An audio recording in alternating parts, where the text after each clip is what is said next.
In progress. So just start the recording when it's time and make sure that I'm not The muted. recording's already going. Oh, I thought you just discontinued, I thought you paused it or something. Okay, well, that's gonna be a pain for somebody to have to filter through. Yeah. I've done it before for far worse. So yeah, all you have to do is aim, share screen, all that. Yeah. I really like these. Yeah, it's really nice, actually. Despite this room being freezing. Oh, good. I mean, they're fun. Yeah. Oh, no, I just like that. It's like new and. Yeah, new and bright and happy. Yep, and then for student auditorium. Tech lab, I have one computer running and then the auditorium the other. I'm bringing another computer with me tomorrow. I'll bring this one again. So Yeah. It's. Did Angela get up and running? She was having trouble. We should be good with that. Okay. All right. Yes. All righty then. Because we have yours, we have Rick's, we have our MSC laptop, and we have mine. Okay. Great. Go So- there. Have coffee. Back down. How well- long did you say that are they coming right now? They're gonna come right down in a second. I'm gonna head up to them. Okay. I mean, I can leave.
Yeah.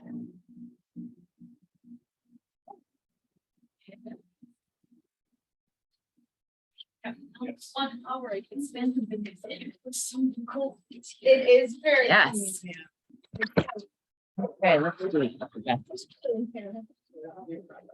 So I turned the heat on. It's better than it was. We can do a jumping jacks. This one doesn't work. But. Okay. So. I'm just gonna.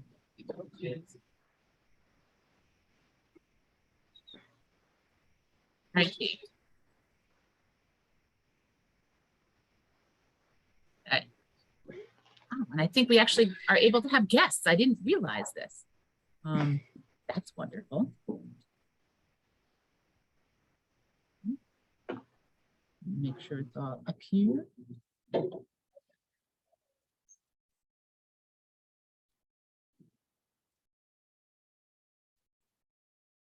Why is it not letting me click slide or press enter to continue? Yes, clicking slide. View. Why not view slideshow? I think view slideshow would be the right thing. Hang on. Oh, you know what? I think it's just. Am I actually? I don't think so, because I think maybe Zoom is just taking up a whole lot. So maybe it doesn't like that I'm working on sharing. Let's try this. We can see you. I'm so glad you can see me. I just want you to see my screen. Click slide or press. Maybe if I refresh that screen, maybe it like loses everything. Hope not. Yes, there we go.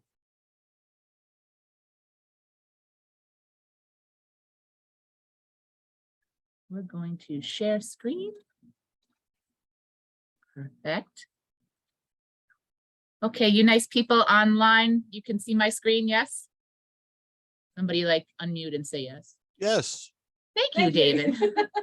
Okay, actually, why don't we bring Kate up here too, just so we can sort of introduce ourselves. Nice to see all of you nice people. These are the nice people that are in person. And so I'm Debra Ross. I am chair of Rochester's Eclipse Task Force. And with me is Kate Russo, who is the world's foremost authority that you've all been seeing through this entire day. And so, we have more people coming in, so I will not, they We found have a lot more people coming. a lot more. So I'm gonna wait to finish up those introductions. Take a nice green chair, everybody. Oh, no, you don't need to, you can take a blue chair if you want. Blue chairs are fine. What's that, Gretchen? This is community building. So community and stakeholder and Eclipse community building. Were you expecting something else?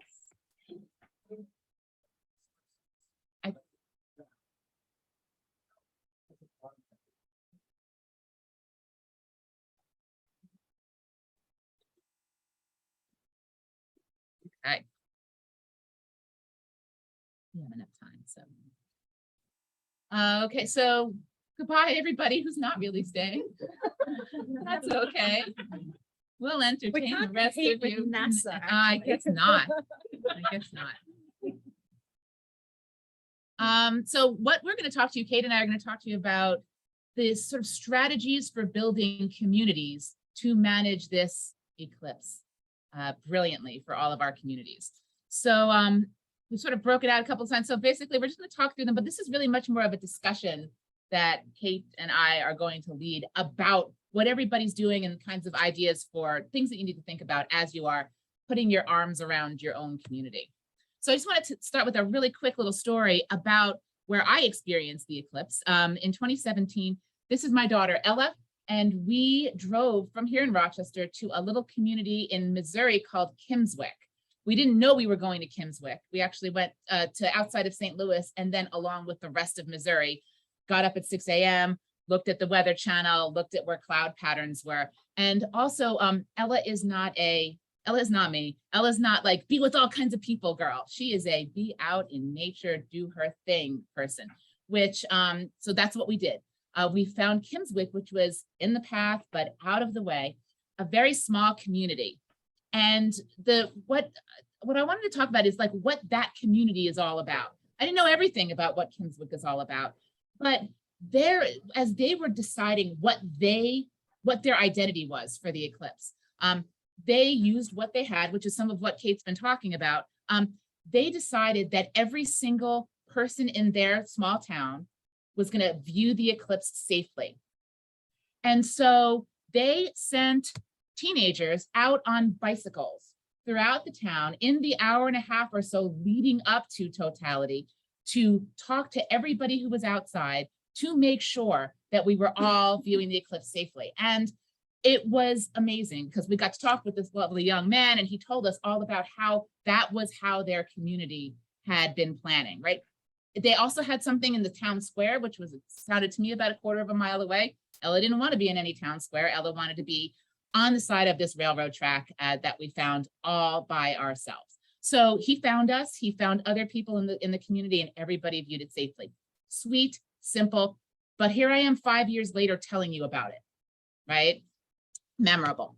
So when we're thinking about what's going to happen, as we've all been saying, the eclipse is going to happen.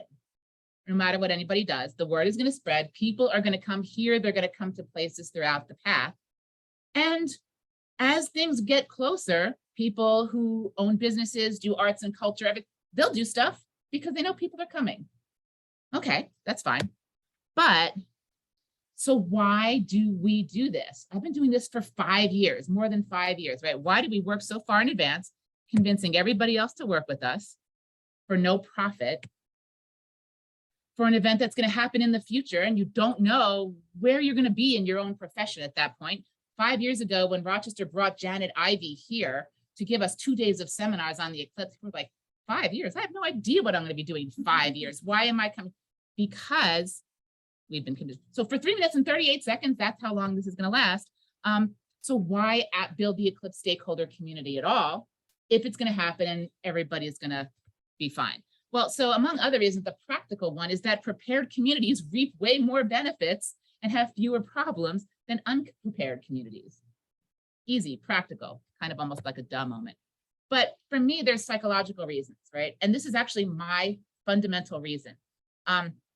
You're writing a story together in all of this preparation, and that story is part of this moment in your community's history. It isn't just April 8th, 2024, from 3:20 to 3:24 p.m. That's not the moment that people are going to talk about, at least not if I have anything to say about it. They're going to talk about the community coming together for all of these years to work together for this thing that was going to happen in the future, that they were, nobody's getting paid anything yet for all this, and it is fun. An eclipse is an unequivocally positive event, right? And this is something that people experience on an individual level, and they experience it on a community level, and preparing for that and painting that picture for people is a fun thing. There's nothing bad about it. It's fun. So what are the challenges? Kate is going to talk some more about this, but this is like my sort of quick review of what the challenges are. And there are two, there's a whole bunch of them, but it actually boils down to two things. People are busy. There's a lot on everybody's on everybody's radar. And in order to get people to do all that stuff, like work together for a long time, and you got to get in there into their budgeted time. And also people are siloed, meaning it's not their whole organization that's working on it. It's just pretty much them, like a person or two from each place.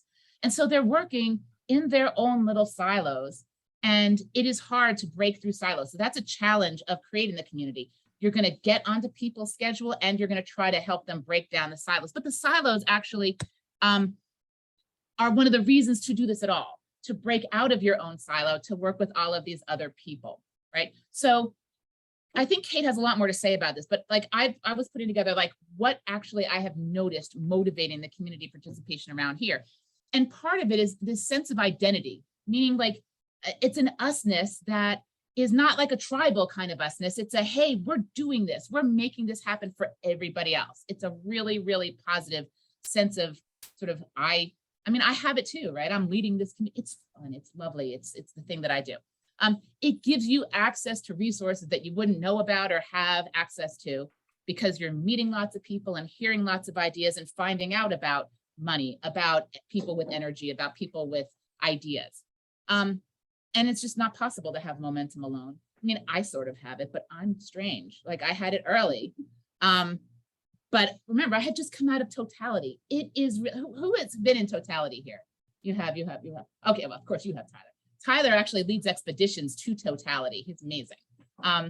But it's a life-changing experience. And it gave me 7 years of momentum. But not everybody has that. So you're also, when you're in a community, being valued for what you bring that to the community is, it's really hard to understate how important that is. Often when you're doing a job and somebody's paying you to do a job, the pat on the back that you get is your paycheck. But when you're in a healthy community where people are sort of looking at you for who you are and what you can contribute, that sense that people value that, you kind of, it's important to sort of, Kate's a psychologist, she can tell us how important it is to human beings. I've got the psychology speak about that. So Good. And then I want to pause then after being inspired by others' achievements. There's practical aspects of being inspired by others' achievements because they've paved that way. And you can just ask them, how'd you do that? You can also point to them when you go to your boss and say, so SUNY Brockport's doing this, we'd be like them, right? So there's that actual extra benefit about being inspired by other people's achievements. But Kate, take it away, because talk about the being valued for your contributions. That's a really good point. So you may have heard of the terms intrinsic motivation and extrinsic motivation. Are they familiar to you? So the idea is that there's lots of research about this, but when you start to do something because you enjoy it and you love it, there's a natural drive, and you don't really need any recognition. You don't need any money for it. It's just that drive and desire to do it is really powerful. So it's fair to say that most of the people that you're meeting today who's created a lot of the resources do that because we have that intrinsic motivation to share with other people. Research shows that once you start paying people to do something, that intrinsic motivation goes right down because there's some payment, and then you can actually reduce motivation by paying someone. Isn't that interesting? But the most powerful form of motivation is the intrinsic motivation. And like you're saying, people do this, you might be the person in your community who's the one who gets very excited by it. Would that be fair to say? Yeah. Considering you're here, You're right? here, yeah. Like you convinced people that you had to come here in person. Yeah. So you're probably the person who has that drive, that motivation, that desire. You're meeting other people. That's just going to feed that motivation, get stronger and stronger. And so that's the glue that really gels everything together. And I think that's why things can be a bit more dynamic than if you're just working in a government organization and it's government just pulling things together. Things are slow. Things don't really happen. Other things take priority. But when motivated people get together, we move mountains, don't we? And that's what Rochester is doing really brilliantly. Great to see. Thank you, Kate. So I wanted Kate to actually add to this. In my view of communities, regardless of what kind of community you're talking about, very large scale communities or communities that come together for a particular purpose like this, or a community like a work environment, or like a board of the RMSC or whatever. Every community has needs, right? So individuals have needs and the community itself has needs. They have goals, things that they want to achieve, again, on a community and an individual basis.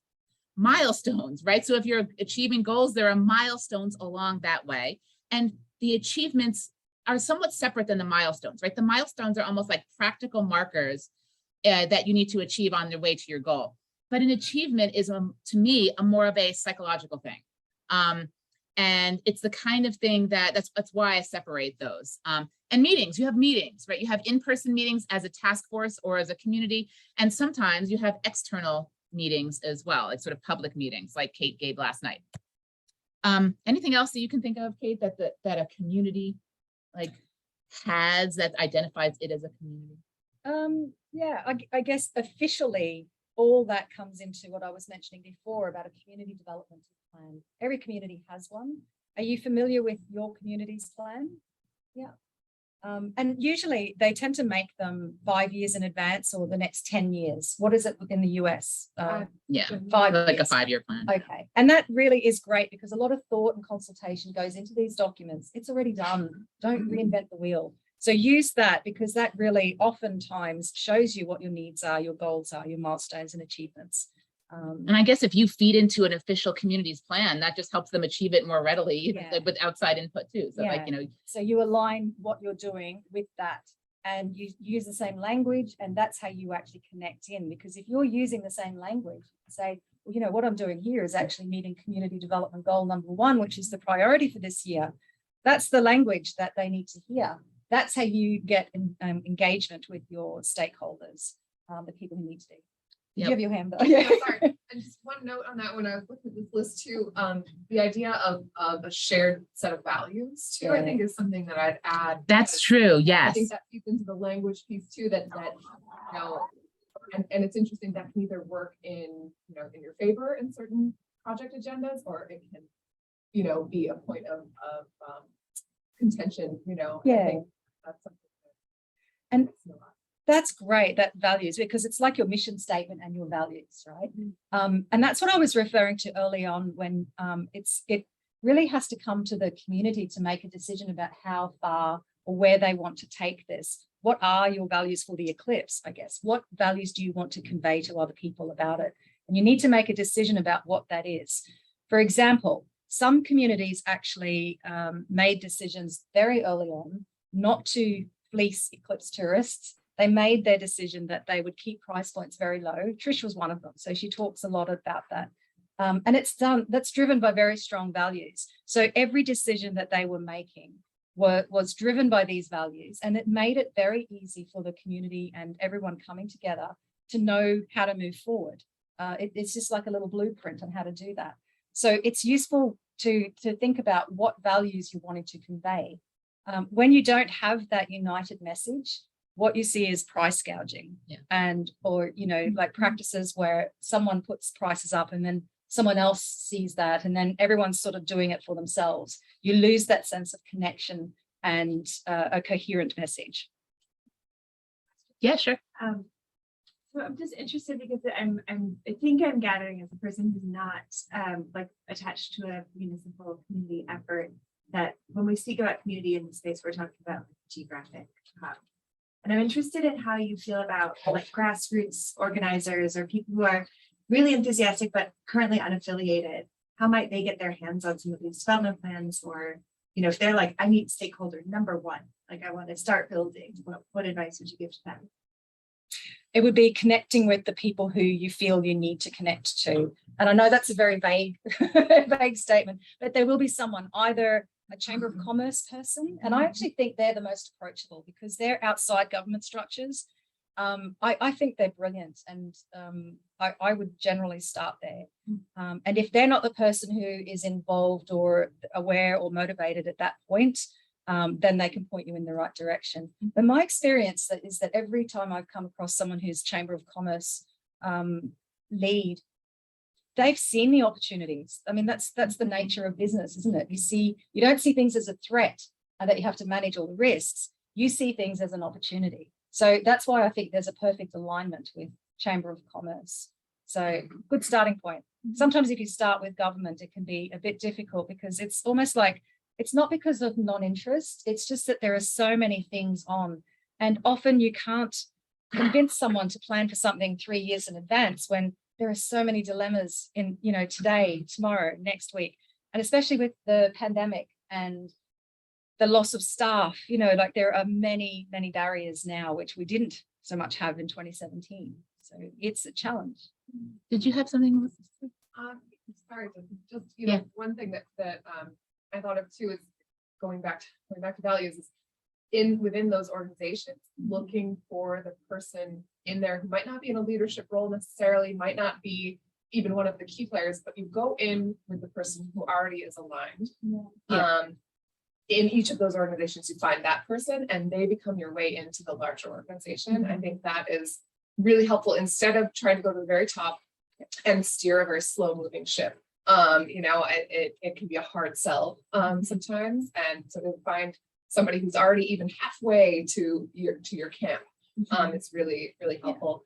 And also, sometimes chambers of commerce are really proactive and really wonderful. And sometimes they're very reactionary, and because they're membership organizations, they're driven to serve just their member businesses and nobody else. So it can be a little bit of a conditional case. Yeah. And there's a lot of literature out there about change management, because that's what you're tapping into. If you want to elicit change in an organization, you don't start with the hardliners. You actually start with the ones that can are warm for change. So there's a lot of that literature. If you're not sure about how to do this, go to that literature and have a look. There's lots of examples and practical skills and resources out there for that. Also, I think to your point, sometimes there are people who are lower in an organization who are looking for the cause that they might lead, and giving that, like, it's interesting, deputizing somebody to lead works. Even from outside, I've been able to do it too. Like, okay, let me give you all the resources you need to now go upstairs and talk to people. And then that becomes their easy path to just sort of developing themselves personally as leaders. So I've seen that be effective too. Okay. So let's talk about leadership, right? Like, how do we find these people? How do we find organizers who are willing to lead? The first thing is I think that we've said this earlier too. It's really, really difficult for one person to do everything, except in a very, very small context. And in an Eclipse context, especially, we here in Rochester have divided kind of into 3 different sectors, right? Community information outreach, which, thank goodness, we have people to do that here who are already sold, right? RMSC is in charge of the outreach to the community for information. They manage our website as well. Tourism, we are also blessed to have Visit Rochester, who is an extremely dynamic TPA or CVB or whatever initials you want to use for your tourism promotion agency, who are very, very engaged with their members, unusually so. And then also transportation and emergency management. We're fortunate, again, you've seen Jim Stack upstairs. We had the Genesee Transportation Council but you're going to have to sell those people on this if you're doing larger scale community management for the Eclipse, because boy, I'm just an outside person who's not in charge of any of that. I can't make any kinds of policies regarding emergency management. That would be crazy, but I can jump up and down and bounce in front of lovely people who do and see if I can sell them on what their opportunities are here. So my job is stakeholder engagement. And so I think you do need somebody who's really focused on engaging stakeholders. And that can be anybody. That can be you. Let it be you.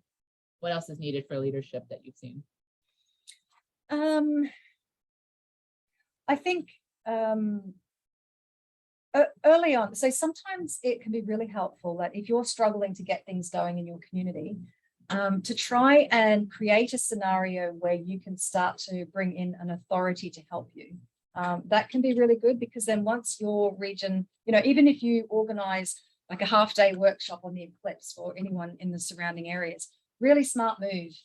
You can get the Chamber of Commerce to host that, smart move, get an authority in, whether it's an Eclipse ambassador, an astronomer, a scientist, someone like me, it doesn't really matter, but you have that, it creates an event, you get known for a bit of a thought leadership in that area. And then it puts you in a position that you can't just let it go, like it builds momentum. So you don't have to do this alone. I think that's where the not being in a silo, reach out to people. And for this Eclipse, the task forces are much more structured compared to how they were in the past. So most, but not all states have an Eclipse task force. But wherever you are, try and link in with those people, because they are the ones who will be able to signpost you to who you need to see, who you need to talk to. The other thing I did was, in terms of leadership, in the white paper, I created a community profiles. So there's 4 profiles that I've created. One of them is called Community Champion. So you've got one person in the community who just sees what's going on. This is like Deb, right? But everybody in Rochester is like Deb. But they see the opportunity, and they're the ones who are so passionate and excited by it. And their job is to really bring everyone on board. I'm going to break this down too. Here's some of the other qualities that I put in there, right? Yeah. So I put love and passion last just because it was going to be like a ta-da, but you can get really far on love and passion, even if you don't have, and you got to be dependable too. But tech savviness, if you don't have that, okay. If you don't have connections, okay. Man, you get far on love. Love is really a kind of glue. It's really hard to be, frowny in front of me as I'm talking about this. If you are like, I'll just go and ooze on somebody else. But it has worked, right? It has literally worked. If you don't have it, you can fake it and you get it. Like there's all kinds of psychological research on that, right? So I think it's not to be underestimated. Connections are really useful, but you can get those really fast, right? Because if you're conveying your love to a couple of people, then they will connect you with other people who want to feel as good as they do about interacting with you. And tech savviness has really, really helped me. If you come to Peter's in my talk tomorrow, we'll be talking about websites and social media and how you too can do it, and don't be just beholden to your tech people, because you can build your own structures for getting the word out. Let's just move along a little bit. So here are some of the strategies that some of which I've sort of derived from Kate's white papers or sort of interpreted from them. But the naming of a community's identity, it's the thing that I alluded to at the very beginning when I talked about the nice young man on this bicycle who came around, right? What is our community what's our identity? One of the ways that I think about this always is, what is the story that I want told about this whole effort? Then from that, we can sort of derive like how we want to see ourselves. In our case, and you also want to leverage what you have. So Rochester we are the center of optics and photonics in the world. That's really handy. We've got a lot of lenses up on a lot of space station stuff and telescope. So we are very space oriented. We have lots of industry surrounding that, and of lenses, and of playing with light. Okay, so one of our taglines is "Come play with light" in Rochester. We also have the strong National Museum of Play. So we're kind of playing on the words of playing with light. And Tyler, when he was making our poster, which I'll show you in a second, coined a lovely phrase, "the city that made light fun." That's thanks to Tyler. It's always thanks to somebody, in which case we got the guy in the room. So that has helped us have a way of focusing on what our efforts are going to be, and also like a lovely soundbite for promoting ourselves. So speaking of art is a fantastic community galvanizer, rallier around thing that sticks a community together. There's all kinds of art, but Tyler's in particular, you guys saw that upstairs, this beautiful, beautiful piece of art. And he used all of our community identity things, right? The lenses, he made us a Rochester lens font. Okay, all of Tyler's artwork is also anatomically correct. I mean, it's astronomically correct. And that's important to Tyler, and it's a lovely thing to say as we're talking with people about why art, why this art. And it really lets me sell Tyler, because as you've seen, I sell things, right? So I sell things and people. Swag, not to be underestimated, the value of swag. Where's my purse? Maybe I left it upstairs. Oh, I think I did leave it upstairs.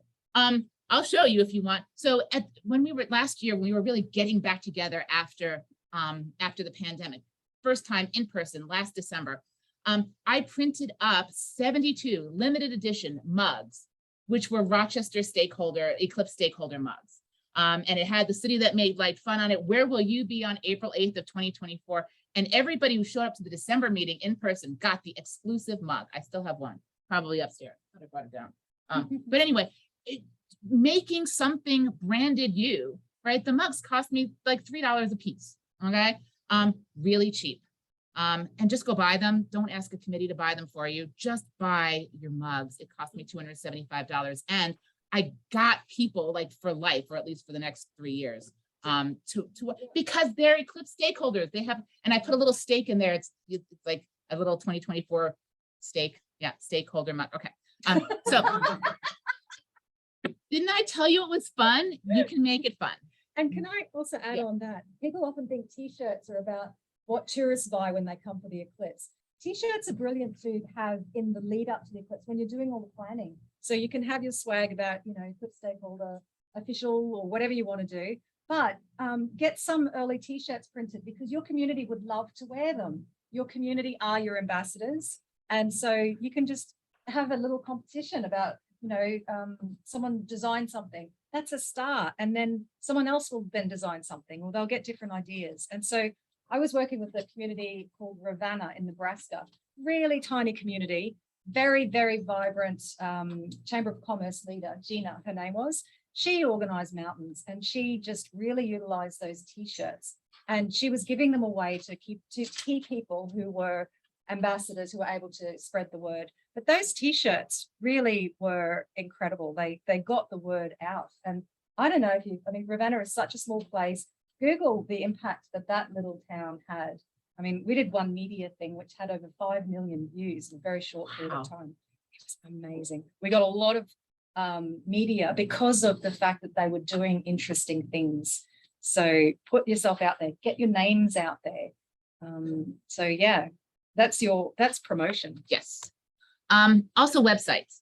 So one of the things that I learned, reading up a lot and talking to a lot of people who were in the 2017 path was that some of them made the mistake of blending two kinds of websites, one for the public and one for stakeholders, right? Because they didn't quite parse that out at the beginning. And so they kind of ended up being the same thing.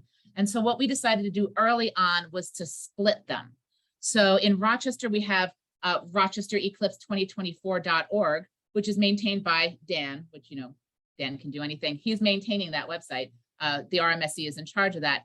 And then we also have a dashboard that I've helped design with a buddy of mine, Steve, who's donated his time too, which is a dashboard to keep us all organized. So here's the website for the public, and Dan will be updating that. So this will be the place we will be pushing everybody for what to do to experience the eclipse.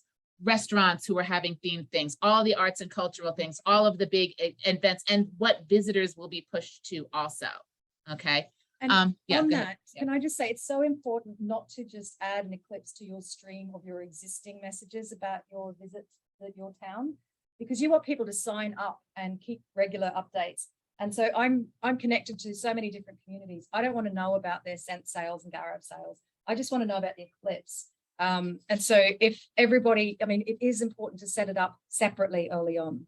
Right, absolutely. So that's just what our public facing one looks like. And then as I was thinking about this dashboard for so long, because if you think about what all the stakeholders need, they need a place to go where everything is collected. And they don't need and Dan and I don't need everybody to be always emailing us like, what about Eclipse Glassware? Like, we need a place to go. So, and I knew it needed to be free to use. I knew it needs to be that that would connect everybody to everybody else. So it's a way that you instantly can find the contact information of everybody else who's in your community. And it needed to be one place to accumulate links to all the different resources, both from within the community and from all the external things, like linking to Kate's white papers, for example. And so I did so much research to try to figure this out, and you can design them in all kinds of pricey systems, but it had to be cheap. So, and of course, as you can tell, I talked about this to everybody, and then I started talking to everybody who was techie around me last year. And so I sweet talked my buddy, Steve, who is an amazing programmer, into helping us create eclipseweb.org. Because it had to be free. And what we wanted to do was test it out, test drive it in our community, and then make it freely available to every other community who is managing the eclipse. Okay. And so we're going to go out and just look at that for a second. But basically, we have some communities that are set up. It is completely customizable. And basically, the way you set it up is you get in touch with me. Well, you can actually, you'll click on want your own free community dashboard and fill in a little form, and it comes to me. I set up a time to work with you on Zoom for a couple of hours. I show you how to organize it, and then you're off to the races, and you have your own free login-able community dashboard to do with what you will. So let's actually go out for 1 second to this. So I'm going to show you Rochester's, but you see we've got a bunch of others that are set up. And I'm just going to take you on a tiny tour because, like, when you design something like this, like you want to talk about it forever, but I don't want to. So we're going to click on Rochester and go, you log in, or you can apply to be part of the stakeholder community. That's the other thing. If y'all are from Rochester and you're not on this already, apply to be part of the Rochester stakeholder community and you will get added. This looks like it was designed by somebody who came of age in the late 90s programming. Guess what? That's true. It's also free. It's not flashy. It's not right because and Steve, it's when we came of age. So the way this is organized is by sectors. So we have 4. You decide your own sectors. In Rochester's case, it's tourism, transportation and government, community outreach, science, and stakeholder engagement. I'd advise having a stakeholder engagement one regardless. Think about how you are dividing your community. Everybody's doing it differently, but it's completely customizable. Within that, what committees are useful to you? You can always you can model ours, it's great. What communities are useful based on how many people want to be on which communities, and you can just add them anytime you want that somebody says, hey, let's 4 or 5 of us get together and do this type of committee. So we have different ones within the different sectors. That's just the way we organized it. Again, completely customizable. When Southwest Illinois and Western Kentucky did theirs, at first they organized it by region. So they had the different regions as the sectors, and then the same committees within each, just regional. And then they decided to change it. And it's just really easy to just do that. So what is this all about? It's really simple. We've got the list of stakeholder organizations. We got a lot in Rochester, 200 and something. And we have people in them. So the people pretty much, they're just organized by alphabetized by first name, because you don't always know everybody's last name. And you can go super easily. So we'll find me. Everybody has their own page, which you put up your own photo, or if I've put you up, I've stalked you on LinkedIn, stolen your photo, put that on there for you. And this, everybody can find me. Everybody can find everybody. Everybody can see what all the organizations that are a part of this. So that's the first part. They can see everything. And the other thing that everybody can do is post. So I mentioned we have needs, ideas, accomplishments, resources, meetings, and media mentions. Media mentions are going to be really important to collect in one place. Why did I say this is all? This is about telling a story. This is about creating and writing a story that people are going to tell for forever. So collecting all of the media about your effort from the very beginning all the way through and after the eclipse, you can have it in one place to refer to forever. So that's really pretty much what it's about. The other thing to note is that nobody will post. I know this. My regular job is getting people to post to calendars. I've been doing it for 21 years. It is really hard to do it. So the other thing that the community manager needs to do is nag people to say, what do you need? I'll post it. What you have ideas that actually you can get ideas from the Zoom chat really easily. What's been going on? What have you accomplished? What have you decided to start? What are you working on? I'll post it for you. And then upcoming meetings and media mentions. So literally that's it, but it's kind of all you need. All of these link outward. So the Good Day Rochester, that video is not embedded in here. It's linked to the outside onto Good Day Rochester, looking ahead to the next total solar eclipse. So that's this. Okay, so anybody who wants it, eclipseweb.org, sign up for a community. I'll help you. It's easy. You'll have fun. Some people will use it. Some people won't. It's fine. But it also helps you know that there is a place to go. The other thing that I was going to mention about communities, as you can tell, this is one of my things, right? Creating, sustaining, celebrating communities, making them thrive, making people motivated to keep it going. So I like celebrating communities. And I also talked about, I love art. It's one of the things that I view communities as putting together, as gluing communities together. And so I also love Tyler. You've seen Tyler's artwork. This is another piece of Tyler's artwork. This is on eclipsecentral2024.org, which we're almost about to launch. And what it is, it's a way both to get people, it's another map, right? I've been talking to Dan McGlon's maps do one thing. This is just another way that people can find communities and what they're doing, and also art. So basically, if you hover over a city in the path, you can see Tyler's art right now, or any other art we choose to put up if they haven't been smart enough to hire Tyler to make them a unique piece of art. And then when you click on it, I'm in Southern Illinois right now, what you see are, you find out what's happening. That's their public facing website. And this goes out to the who's managing this, Southern Illinois University. That's their public site. And you can also get to Southern Illinois University's Eclipse. If you're a stakeholder or you want to be one, you can get right there. And of course, the last thing that you can do is you can order the art. And it's going to be available after the eclipse too. And in fact, what we're doing is we're putting up all of Tyler's from 2017 soon, so that we're still celebrating the 2017 eclipse, right?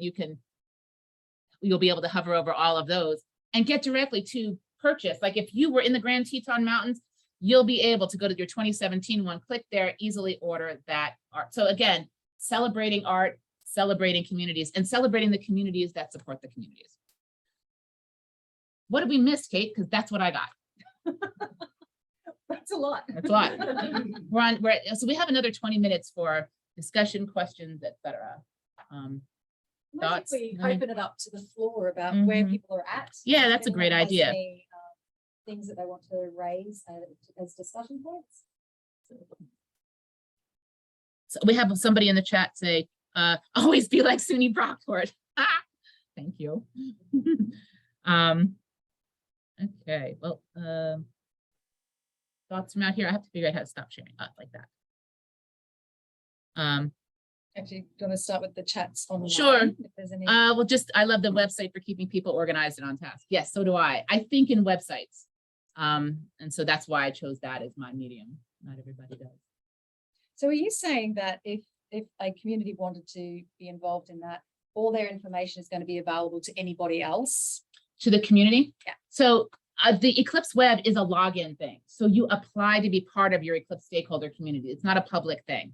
So whoever's managing it, what happens is somebody else will want to log in, try to log in, and then you can apply to be part of it. You fill in, like that person will fill in their organization, who they are, what their stake is in this. And it goes into an approval queue for the community organizers. So they decide to admit that person or not. Just how you made it link from a web thing that Right. you could go in. It sounded like anyone can just go in there and then look at your messaging or Yeah, no, documents. so the certain link to the community website is the link to the public one. Maybe we'll make that a little bit more striking. Like, here's the public website. Here's everything that's happening in Carbondale. Here's your stakeholder community website for community organizers. We'll see if we can, because that's going to be used much, much less. But it's just another way for people to see if they want to be involved in their community. It's a slightly different thing than if they want to go to this. Yes. I'm just interested in, I don't know if this is something that you model with other like distributed community managers elsewhere, but what would be grounds for not accepting community? Like what kind of criteria do you use? I don't know. It's really up to every community. It doesn't happen. It hasn't happened here. Yeah.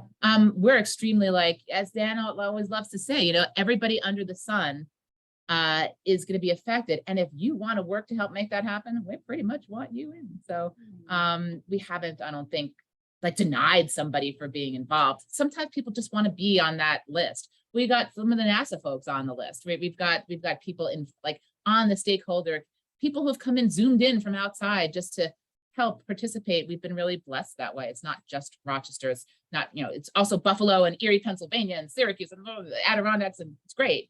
But yeah, no, we haven't.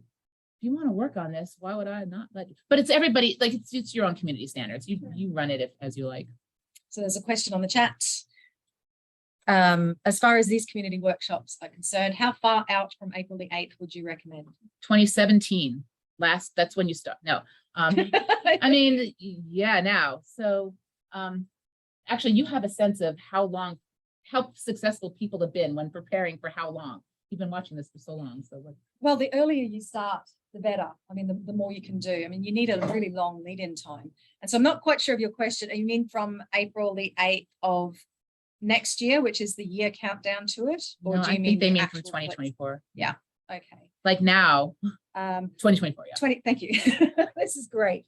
I really encourage people to do a 1-year event leading into the eclipse. It anchors your community in. And this year event is going to be obviously in April 2023. And if you can make it around that time, it doesn't have to be right on that particular day, but make it around that time so you can then start to have discussions. We're coming into a year before the total solar eclipse. Let's bring everyone together, have a bit of a information gathering. It's an opportunity to get more people involved, get a bit of buzz, get those external speakers who can, make it happen. You become a little bit more of an authority. You can get media associated with it. that can really kickstart things and get the ball rolling. So that's a good suggestion. So you're saying, but less about stakeholders, more about library groups, Rotary groups. Yeah, I mean, I've been talking to them since early 2018. Yeah. You know, that's Yep. when I started the circuit. Informative talks, less organizational, right? So the people who are in the stakeholder community get educated as quickly as possible about how to go to talk to the Rotary, about how to go to talk to chambers of commerce. Really, just you can almost read Kate's white paper like 3 times and you're good. You really are. You've got what you need, and then you can tap into all these other resources as well, right? It's not hard, right? The eclipse is going to happen, and it's not that it's not a scientific event, but you're talking much less about the science of what will happen than the personal and community event that sort of happens in those within you, around you. Oh my gosh, what's the phrase? Outside, above you, around you, within you. Okay. Yeah, that's really what those and people respond. Yeah. So another question, what about the annular eclipse next year? Don't we want to use that as a partial eclipse for most of us to get started with the 2024 eclipse? Yes. So in the talk I did last night, you've got 2 opportunities next year. You've got the April, which is the 1-year countdown to the big event, which is 2024. The total solar eclipse in 24, but you've got the annular eclipse in October, and that will be a partial for most of you, well, pretty much all, except in that little part with annularity, but that's still a partial eclipse. You still need to use your filters. So it's a great opportunity to do another event to highlight that this is coming. This is a warm-up. This is interesting and this is great. You can generate lots of interest. I think that will be really good for generating interest. I also think it's going to be good for getting people confused. Yeah, because there's talk about, the annular eclipse, the total eclipse. It is confusing. We think it's straightforward, but actually messaging can get very confused. Social media gets very confused. People create memes on all sorts of things that are really outrageous now, and they go viral. They use fake photos, but they go viral. And so there's a lot of misinformation. But these are important dates that you can do things to get the information out there. Also, like really quick things where when you're telling, so you can go outside on April 8th or that week to look and see at 3:20 in the afternoon where the sun is going to be. But I found it also really useful to have a very simple way to know regardless.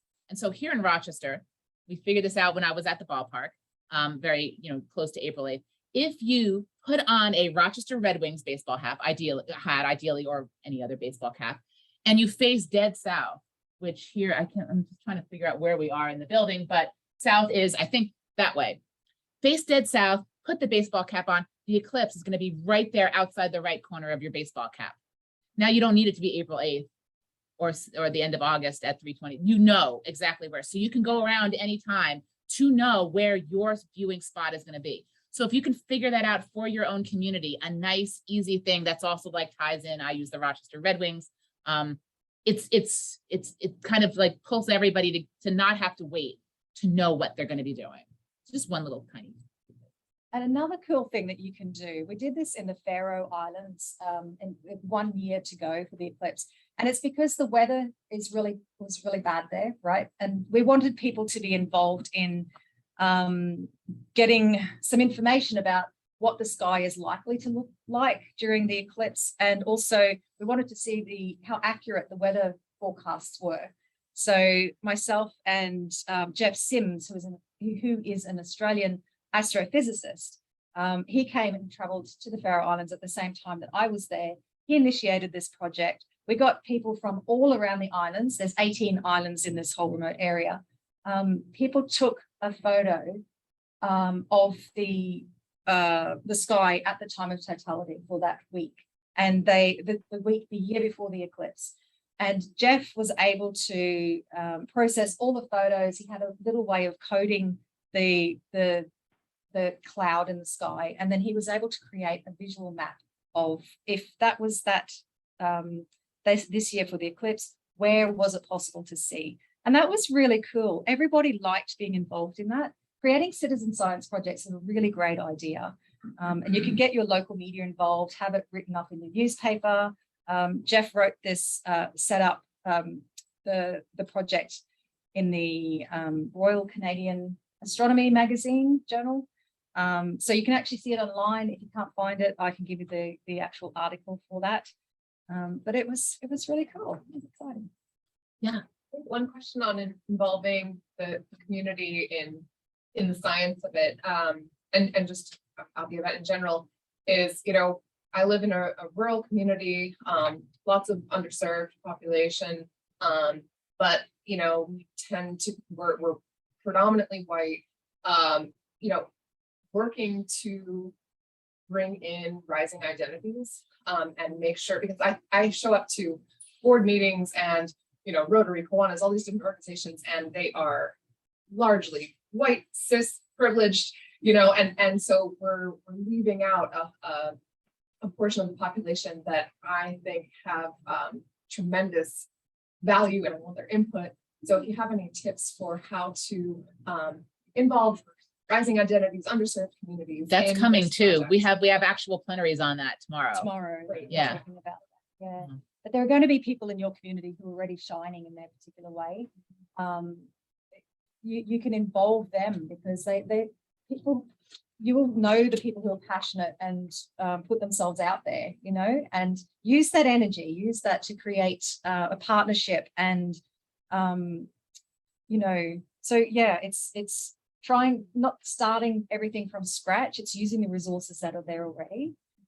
So I don't know if there is someone or some way that you can identify a way in, usually with someone younger and connected in a different way. It's tough because, a lot of the boards I sit on are retirees that have the time to sit on those Yes. boards to volunteer. Mm. And even for me, I have 2 young kids, I have multiple jobs, so getting other people who have, multiple demands on their time, and not necessarily the privilege to sit Yeah. at the table is really, it's been It very is. challenging. No question. Oh, let's see. Citizen Kate. Oh, yeah. So I am leading a project, Citizen Kate, that is aiming to get underserved communities involved in our nationwide science project. Wait, do you want to unmute yourself and talk about that? Yeah. Could you do that? Yeah, I would love to. Unfortunately, my laptop camera is broken. But my Love name, your my name picture is, though. yeah, that's still pretty, it's from 2017, but I haven't changed that much. We're leading a project called Citizen Kate, which is a nationwide effort to put telescopes along the path of totality. And we did this in 2017. And we had over 300 volunteers that ranged from middle school students to high school students through amateur astronomers, all of the above, no experience required. We give you all of the equipment, all of the training. You get to keep all of that equipment after the eclipse, which includes a telescope, a camera, filters, a computer. All of those things get left with you so that you can continue to use them for outreach and other things like that. So, I could take the rest of this time to talk about it, but I won't. So if you want to connect after this, I'd love to. Can you just put your email in the chat just so, because people are busy here with their notebooks, but then everybody who's online also can just grab your email also. I just put it in there. Yeah. Awesome. We Sarah, also thank you. do have a poster, a little I was just recruitment. going to say that I thought you had, was it last time as well, or is it this time? Send For a what? poster here. Yes. Yeah. We have a poster great. for the session. Yeah. Fabulous. Can I ask who in the room asked that question? Sorry, Melissa Hughes from Visit Liverpool, Livingston County, New York. Did you hear that, Sarah? I did not. Oh, it's Melissa Hughes from Visit Livingston County, New York. So they're just south of Rochester. Okay. Okay, great. Yeah, we'll definitely have to connect. That's a great, and also, so one of the things that Livingston County has is a darker sky than Rochester. And so some of the great folks at Geneseo have been talking a lot about sort of leveraging that for, astrotourism and things. Anybody, so there's a lot of astrotourism people here in this community. Tyler is gone, but one of them. But definitely if you're interested in sort of having part of your identity be dark sky tourism, there are endless people to connect with at this that will so happy to point you in the right direction there. Other comments, questions, spontaneous poetry? No? Okay, well then why don't we break here? We'll go back upstairs and sorry, we get coffee. Go make your own coffee, everybody down there, and we will see you back up in the plenary session. And We have- cookies, sorry, we have cookies. I'm sure you do too. Thank you very much for Thank taking you, guys. Bye bye. Thank you.